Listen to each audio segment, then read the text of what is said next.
as it relates to that, discipline is required in place of motivation. So I've never been one to be able to manufacture motivation. Measure your growth. Either way's the day going.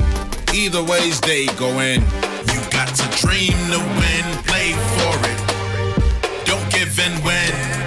Play for it. Continuously. Don't quit the dream or you pay for it. Prioritize. Play or you pay for it. Accomplish it. Either way's the day going. Play or you pay for it. Track the outcome. Either way's day going. The winning circle, stay prudent. Losers and illusions, stay feuding. Forever stay learning like a student. The same rat race got your children. The same blood suckers got you building. Televise the wars and the killings. Evil and they know it. Know they gotta pay for it. Chorus. When do you feel like people develop the need for external validation? There's a popular saying by Dan Pena where he says that self-esteem is built in the first few years of a child's life. And I believe that the need for external validation can begin in one's life as early as childhood. Your parents or caretakers can shield you from that, but inevitably, once you get into society, peer pressure kicks in, be it from middle school and high school and onwards, right? So it can be exacerbated at that point, the need for external validation. But for the most part, it starts at home with the parents. So what do you feel like are some things parents can do to ensure that their child isn't seeking external validation from others? What parents can do is to be good examples in simple terms. And what does that mean? For your child not to seek external validation, that means you have to be present, right? You have to be attentive to your child's needs, your child's behavior, your child's interests, and support them as long as it's not anything that's destructive, negative, right? So, because oftentimes our interests as people, as human beings, children, adults, it changes, right, from time to time. And as a child, the things that you take interest in when you're a child are different from the things that you take interest in when you're much older, right? So oftentimes parents expect their children to be perfect at a young age or to grow up too quickly. Now, especially for young men, I'm an advocate for becoming serious at a reasonable age, because the world is unforgiving for young men, especially. Now, to answer your question, parents can be more supportive and validate their children. Be supportive of your children, of what your children take interest in, and it greatly reduces the need for children to seek approval outside of the home. How can one create intrinsic motivation? Intrinsic motivation? Well, any type of motivation, speaking for myself, I don't know that you can manufacture motivation, right? Now, motivation to do things that are fun or unproductive, or things that you derive, pleasure from, you don't need motivation for those things, right? You just want to do those things. So motivation in of itself is mostly required when you lack the willpower to do things that are required to be done to either push your life forward or for a productive outcome. And as it relates to that, discipline is required in place of motivation. So I've never been one to be able to manufacture motivation. What would you say is true confidence? True confidence comes from competence. It comes from skill, from being able to perform at your very best, to understand the matter at hand, or to have the experience in your capabilities to execute whatever is required of you. And this is where confidence comes from, right? So to answer in a concise manner. So what would you say to the person who's not really competent in what they're doing, but they still go out and do it anyway? Well, that's what it requires to a certain degree, because it requires action, right? It requires action because a lot of things that we learn in school or that's taught, as theory, you can only gain so much of an understanding of some of these things. And until you actually put it into practice, it doesn't stick.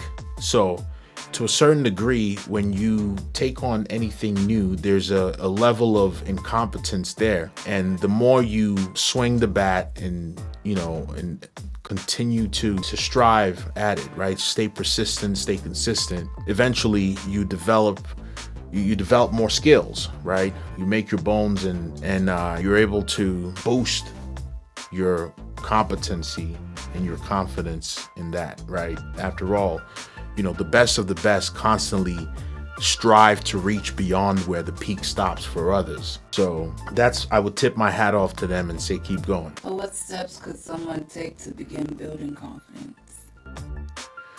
To begin building confidence, it requires study, right? Study whatever it is, because confidence comes from competence, from knowing, right? From the confidence that you have in self to accomplish, to execute things, right? So completely expel all of your internal limitations, right? By heightening your self-worth, by heightening your self-belief, which comes from the confidence associated with performing. That's what I would say to them is dig deeper. What role does your ego play in having a mindset for success? Ego is required to a certain degree in success, but your ego can work to your detriment. Now, in having a mind for success, for lack of a better term, sometimes self-hypnosis is required, or to hype oneself, right, and eradicate the fear. I would say, to try your very best to stop living in fear, and be prepared to pivot when necessary, because, the validation that we wait for often can hold us hostage and can hinder our progress, right? So don't be a victim to your own ego, and don't reduce yourself by not wanting to have an ego. What role does external validation play in being an independent artist? In being an independent artist, and being an artist of any sort, you tend to seek the approval of others, because sometimes the art that you create it for other people to like it, for other people to consume the art, right? So the need for validation is greatest amongst artists to a certain degree. Between one seeking external validation and one implementing what's received from constructive criticism, when you're seeking external validation, you sort of tailor what you do or your actions to appease those who you want to validate your actions or whatever it is that you're doing, right? Your effort. But when you receive constructive criticism, it's a skill to be able to take that in and implement those things, especially when it comes from a real place, a real person, right? A trusted person. Will there come a time we stop holding ourselves back? Will there come a time we get right back on track? Will there come a time we stop holding ourselves back? Will there come a time we get right back on track?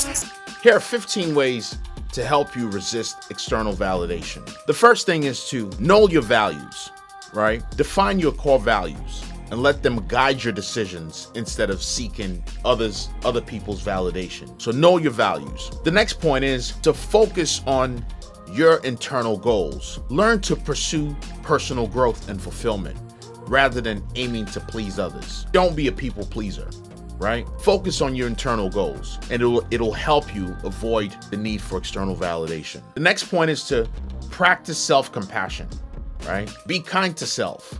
Be kind to your own self and acknowledge your worth on a regular basis. Do this independent of others' opinions, right? Practice self-compassion. The next point is to celebrate your small wins. I'm an advocate for this. Recognize your own achievements and take pride in your progress, no matter how small it is. Do this for yourself. Celebrate your wins. The next point is to limit social media usage, right? Reduce the time spent on platforms that encourage comparison, right? Because comparison is the thief of joy. So Reduce time spent on these platforms that encourage comparison and validation-seeking behavior. Limit social media usage. And the next point is to build self-awareness. Reflect on why you crave external validation and identify situations that trigger this need, right? Or these needs. So build self-awareness. Constantly reflect on why. Why is it that you crave external validation? And it'll help you. The next point is to develop inner confidence. Work on it. Trust in your own abilities and take action in doing this.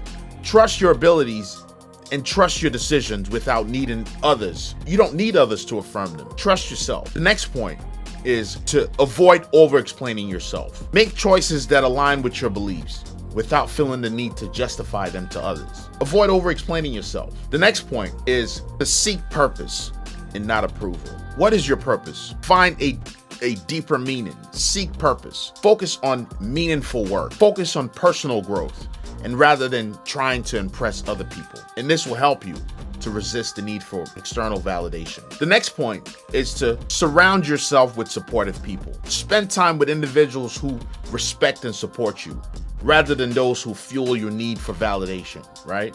Surround yourself with trusted people. This will help you resist the need for external validation. And the next point is to practice mindfulness. Continuously practice mindfulness. Stay present, stay grounded. Focus on your feelings and your needs instead of external feedback all the time.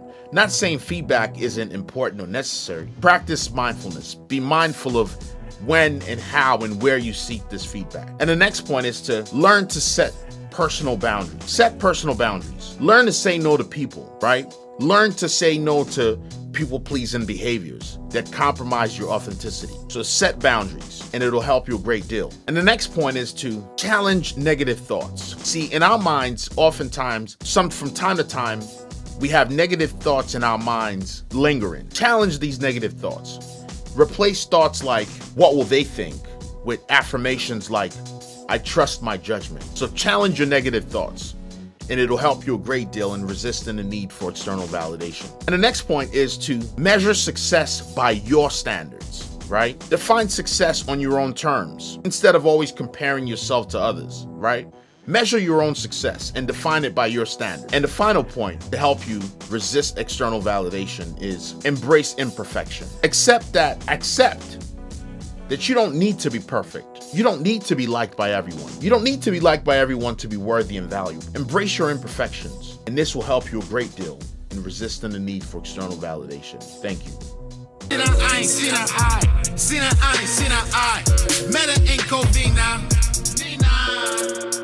Love the price you gotta pay. What's the price you gotta pay? What's that price you gotta pay? What's that price of love you gotta pay? What's that price of love you gotta pay? Fit your head in the crowd. Fit your head in the crowd. Fit your head in the crowd. Fit your head in the crowd. Price of love, I see no other way. She say I'm wrong for rapping in a song.